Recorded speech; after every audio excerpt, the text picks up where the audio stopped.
ધોરણ 9 વિષય ગણિત પ્રકરણ 10 જેનું નામ છે વર્તુળ. હવે આપણે આ પ્રકરણમાં આગળ વર્તુળની ત્રિજ્યા, વર્તુળનું કેન્દ્ર, વર્તુળની ચાપ, વર્તુળનો વ્યાસ વગેરે વિશેનો અભ્યાસ કરી ચૂક્યા છીએ. તો હવે આપણે તેના પછી ભણશું એક પ્રમેય. પ્રમેય 10.1. શું છે પ્રમેય? તો વર્તુળની સમાન જીવાઓ વર્તુળના કેન્દ્ર આગળ સમાન ખૂણા આંતરે છે. એટલે આપણને શું આપેલું છે આ પ્રમેયમાં?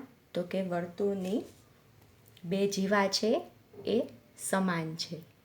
વર્તુળની સમાન જીવાઓ વર્તુળના કેન્દ્ર આગળ સમાન ખૂણા આંતરે છે એ આપણે સાબિત કરવાનું છે. તો આપણે પહેલાં શું કરશું? આકૃતિ દોરી લઈએ.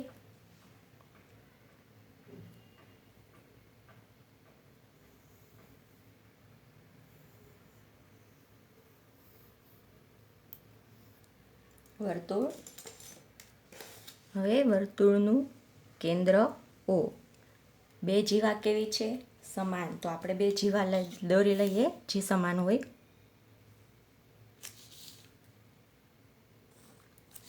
હવે આપણે આકૃતિમાં બધે નામ તો આપીએ જ છીએ. તો આ જીવાને નામ આપી દઈએ AB અને આ જીવા CD. હવે શું કરવાનું છે? તો કે આ છેડા છે એને આપણે કેન્દ્ર સાથે જોડી લઈએ.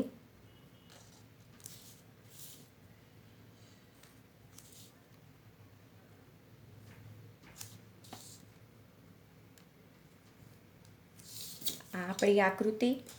બે જીવા દોરી આપણે જે કેવી છે? સમાન છે. આ આપણને આપેલું છે અને આપણે સાબિત શું કરવાનું છે? તો કે કેન્દ્ર આગળ સમાન ખૂણા આંતરે છે. હવે આ બે જીવા કેન્દ્ર આગળ આ બે ખૂણા આંતરે છે. આપણે સાબિત કરવાનું છે કે આ બંને ખૂણા સમાન છે. તો આપણને શું આપેલું છે? આ બે જીવા છે જે સમાન છે એ રકમમાં આપેલું છે અને આપણે આ બે ખૂણા સમાન છે એવું સાબિત કરવાનું છે.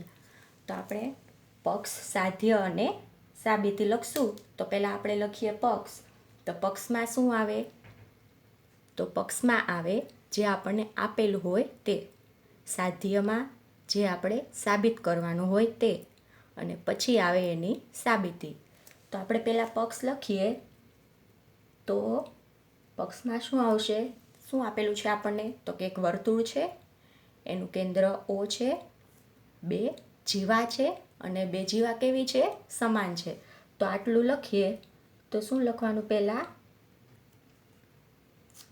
આપેલ વર્તુળનું કેન્દ્ર O છે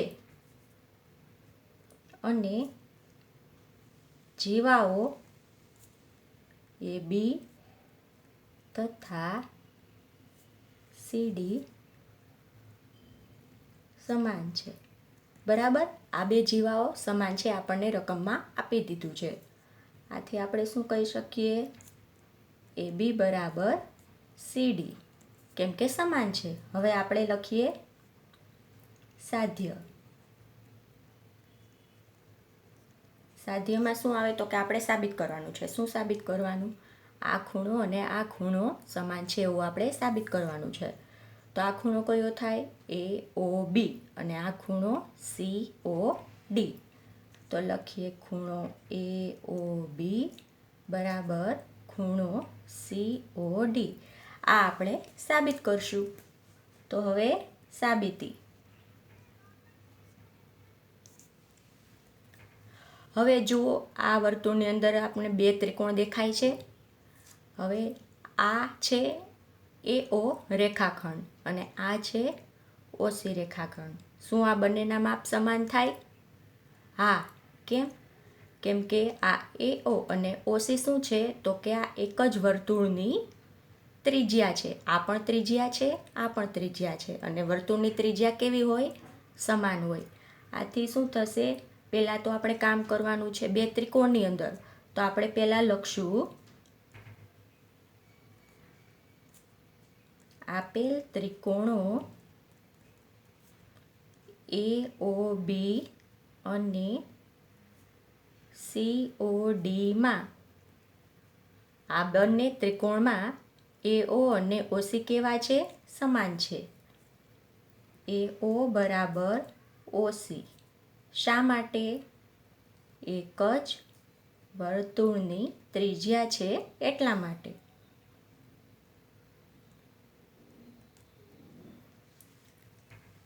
આ કૌંસ લખો આપણે ફરજિયાત છે.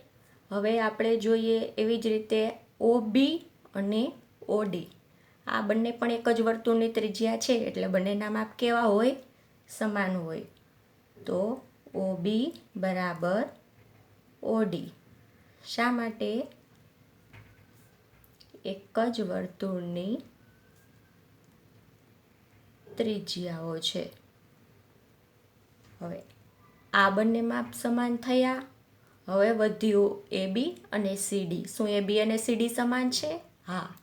કેમ? કેમ કે આપણને આપી દીધેલું છે. તો ડાયરેક્ટ લખી શકીએ આપણે AB બરાબર CD. પક્ષ પરથી. હવે ત્રિકોણમાં આ 3 શરતનું પાલન થયું. કઈ? તો કે આ એક બાજુ સમાન, આ બીજી બાજુ સમાન અને આ ત્રીજી બાજુ સમાન. એટલે કે આ બંને ત્રિકોણની ત્રણેય બાજુ સમાન થઈ. તો આપણે ધોરણ 7માં એક શરત ભણી ગયેલા, ત્રિકોણની એકરૂપતાની શરત, અને એ શરતનું નામ છે બાબા-બા શરત. હવે બાબા-બા શરત શું હતી? કે જો એક ત્રિકોણની 3 બાજુ છે તે બીજા ત્રિકોણની અનુરૂપ બાજુ સાથે સરખી હોય તો એ ત્રિકોણો કેવા થાય? એકરૂપ ત્રિકોણ થાય. અને એકરૂપ ત્રિકોણના બધા અંગો કેવા હોય? સમાન હોય. તો આપણે એ શરતનું પાલન કરશું આમાં. તો હવે જો આ તમને બધાને આવડે જ છે, પરંતુ તો પણ એક વખત હું અહીંયા નીચે શરત લખી દઉં.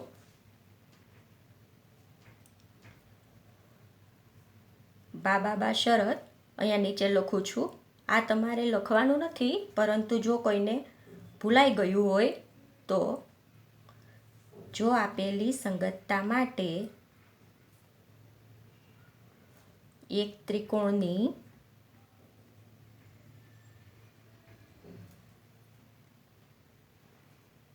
ત્રણ બાજુ બીજા ત્રિકોણની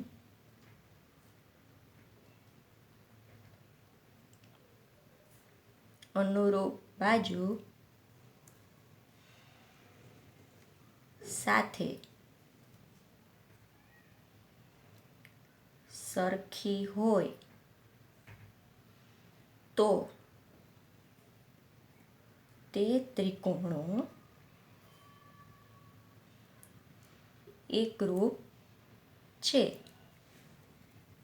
એક ત્રિકોણની અનુરૂપ બાજુ બીજા ત્રિકોણની અનુરૂપ બાજુ સાથે સરખી હોય તો તે ત્રિકોણો કેવા કહેવાય? એકરૂપ કહેવાય. આ શરતનું પાલન આપણા આ બંને ત્રિકોણમાં થાય છે. તો આથી આપણે લખી શકીએ ત્રિકોણ AOB એકરૂપ ત્રિકોણ COD. શા માટે?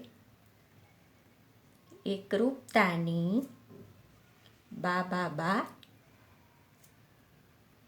શરત પરથી. તો આ કૌંસ લખવો ફરજિયાત છે. પાછું કહું છું, આપણે એકરૂપ ત્રિકોણ હવે બતાવી દીધા. તો હવે આપણને ખબર છે કે જો બે ત્રિકોણ એકરૂપ હોય તો તેના અનુરૂપ અંગો એકરૂપ હોય, એટલે બાજુ સરખી થાય અને ખૂણા પણ સરખા થાય. તો આ બાજુ તો સરખી જ છે, તો હવે આ બંને ખૂણા છે એ કેવા થશે? સરખા થશે. કેમ? ત્રિકોણની એકરૂપતાની શરત પરથી. તો આપણે સીધું લખી શકીએ આથી ખૂણો AOB બરાબર ખૂણો COD. કેમ? એકરૂપ ત્રિકોણના અનુરૂપ અંગો. હવે ત્રિકોણના એકરૂપ બંને ત્રિકોણ હોય તો એના અંગો કેવા હોય? સમાન થાય. એટલે કે એ 3 ત્રિકોણના ખૂણા કેવા થાય? અનુરૂપ સમાન થાય. એટલે આ બંને ખૂણા સમાન છે, આ બંને ખૂણા સમાન છે અને આ બંને ખૂણા સમાન છે. તો આપણે આનું કામ હતું એટલે આપણે એ ખૂણાનું લખ્યું. આપણે હવે ચાલુ ક્યાંથી કર્યું હતું? તો કે આપણે બે જીવા છે એ સમાન છે, અને પૂરું ક્યાંથી કર્યું? તો કે બંને ખૂણા સમાન છે. તો આ આપણું પ્રૂફ છે, આ આપણી સાબિતી પૂરી થઈ ગઈ.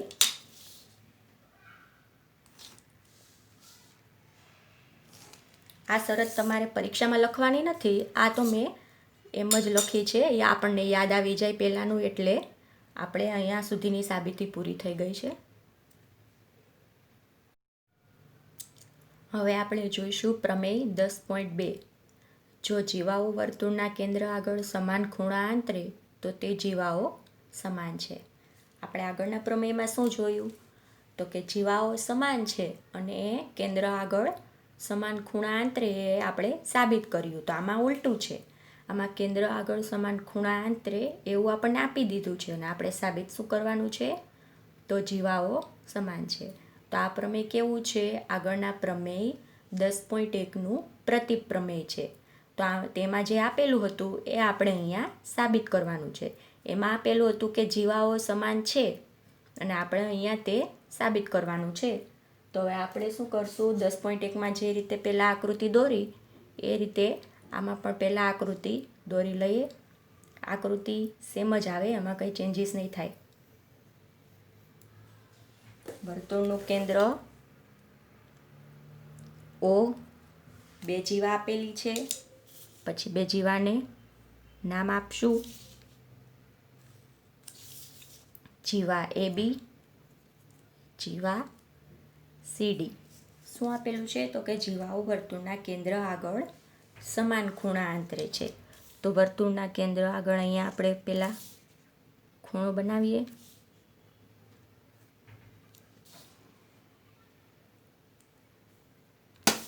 અહીંયા ખૂણો બન્યો, આ છે AOB અને COD. હવે આ બંને ખૂણા કેવા છે? સમાન. એ આપણને આપેલું છે અને આપણે સાબિત શું કરવાનું છે?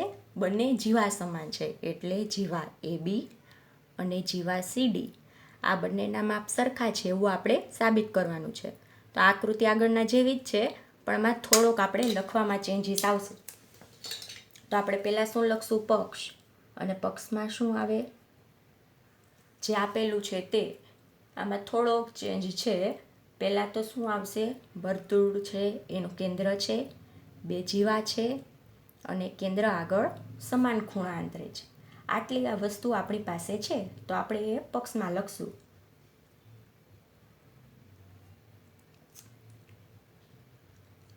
આપેલ વર્તુળનું કેન્દ્ર O છે.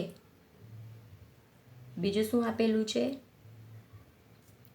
AB તથા CD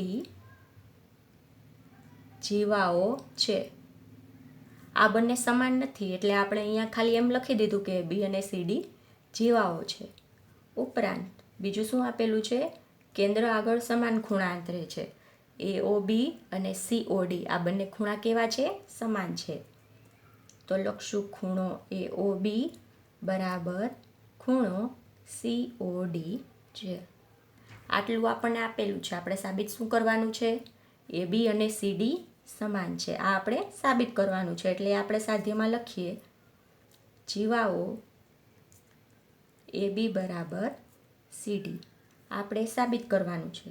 હવે એની સાબિતી તો આગળના પ્રમેયમાં આપણે જોયું એમ આપણે આમાં પણ બે ત્રિકોણમાં કામ કરવાનું છે.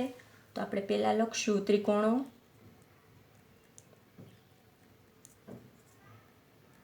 AOB અને COD માં. આગળના પ્રમેયમાં જોયું AO અને OC બંને સમાન છે.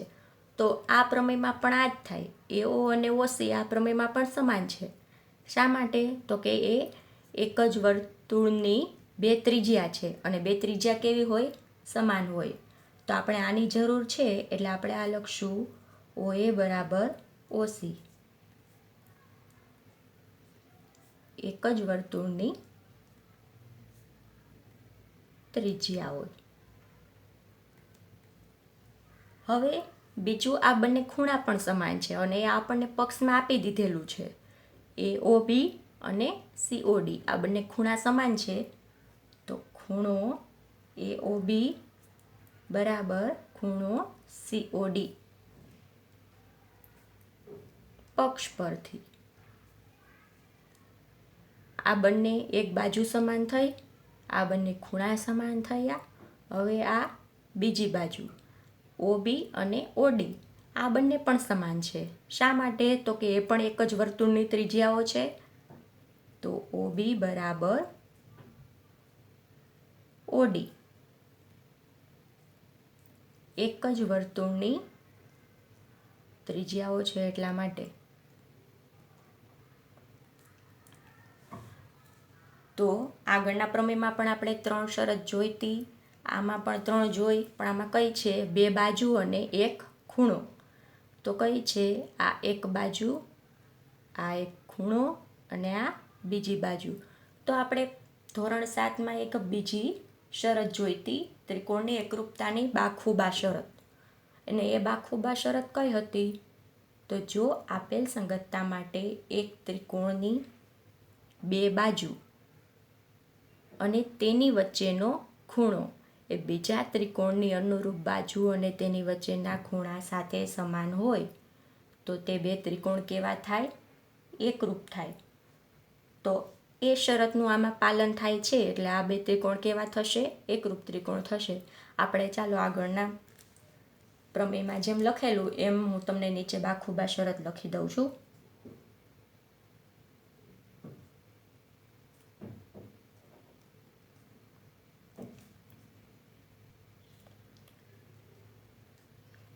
જો આપેલ સંગતતા માટે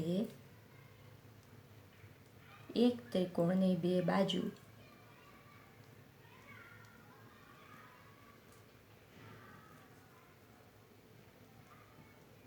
અને તેમની વચ્ચેનો ખૂણો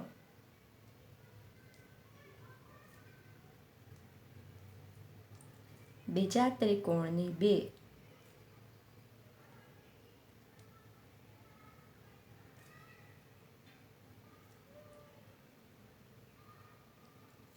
અનુરૂપ બાજુ અને વચ્ચેના ખૂણા સાથે સમાન હોય તો તે 2 ત્રિકોણો એકરૂપ છે. હવે આ શરતનું આપણે આ ત્રિકોણોમાં પાલન થાય છે. એક ત્રિકોણની 2 બાજુ અને એની વચ્ચેનો ખૂણો બીજા ત્રિકોણની 2 બાજુ અને એની વચ્ચેના ખૂણા સાથે સમાન છે. તો આ ત્રિકોણ કેવો થાય? એકરૂપ ત્રિકોણો થાય બંને. આ 2 બાજુ અને આ એની વચ્ચેનો ખૂણો. તો આપણે લખી શકીએ માટે બંને ત્રિકોણ કેવા છે? AOB અને બીજો ત્રિકોણ COD આ બંને કેવા થાય? એકરૂપ થાય. શા માટે? એકરૂપતાની બાખુબા શરત.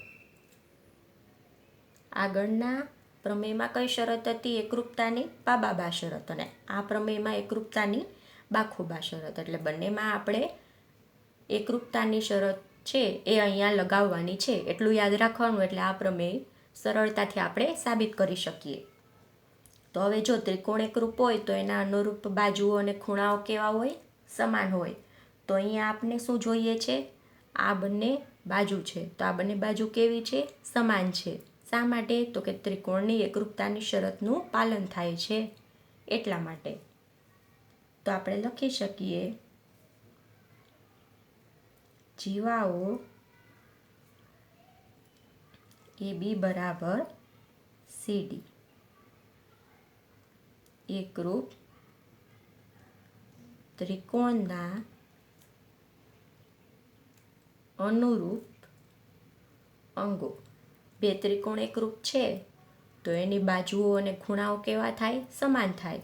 તો આપણે આ 2 બાજુનું કામ હતું એટલે આપણે એ લખ્યું અને એ એકરૂપતાની શરત પરથી સાબિત થઈ ગયું. તો આપણે શરૂઆત ક્યાંથી કરેલી?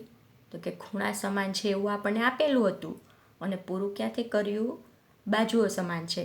તો આ છે આપણા પ્રમેયનું પ્રૂફ